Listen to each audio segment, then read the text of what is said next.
O ministro da Economia, Paulo Guedes, encaminhou ao Congresso uma proposta de emenda à Constituição que acaba com a inscrição obrigatória de trabalhadores em alguns conselhos de classe.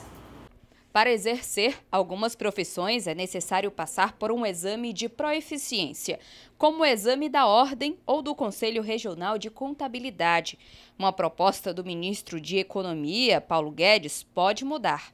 Se aprovado, a inscrição obrigatória pode não ser necessária. É um retrocesso, né? Nós que passamos pelo exame de ordem entendemos que isso é um retrocesso, tendo em vista que para exercer a nossa profissão nós precisamos ser chancelados pela ordem.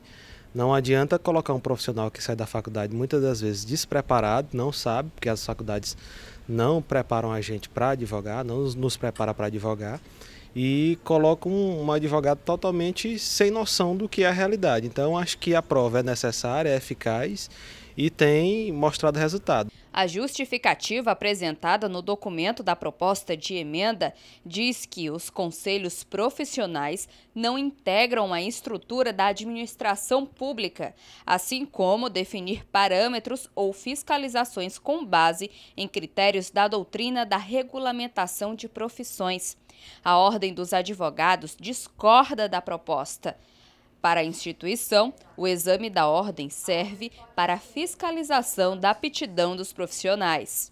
Essa proposta de emenda constitucional ela atinge os conselhos de classe, diminui o poder fiscalizatório deles.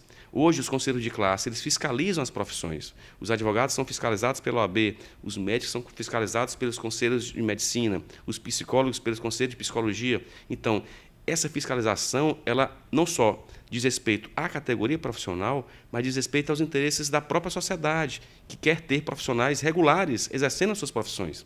Nós temos vários casos de pessoas que exercem profissões de forma irregular. Então, essas irregularidades elas têm que ser punidas pelos conselhos de classe. A inscrição para o exame da ordem é de R$ 260 e a anuidade do registro para advocacia é de R$ 466,69. Caso aprovada, a decisão pode afetar a instituição.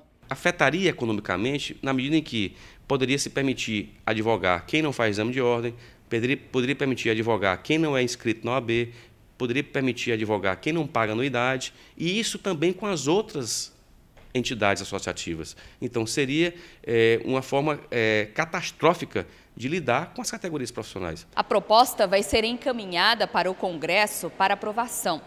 Tudo indica que os conselhos de classe vão se reunir com a bancada piauiense para impedir a aprovação. Através dessa emenda à Constituição, caso ela passe, nós não acreditamos que ela passará, os conselhos diminuiriam o seu poder de ação nessas situações. A questão da filiação obrigatória, a questão do exercício profissional, da ética profissional, a questão da autonomia dos conselhos de classe. Então, nós iremos conversar com os parlamentares do Piauí, os deputados federais, os senadores, estamos unindo os interesses de todos os conselhos de classe aqui no Piauí, assim como também no Brasil como um todo, para que nós possamos exercer uma frente contrária a essa proposta de emenda à Constituição.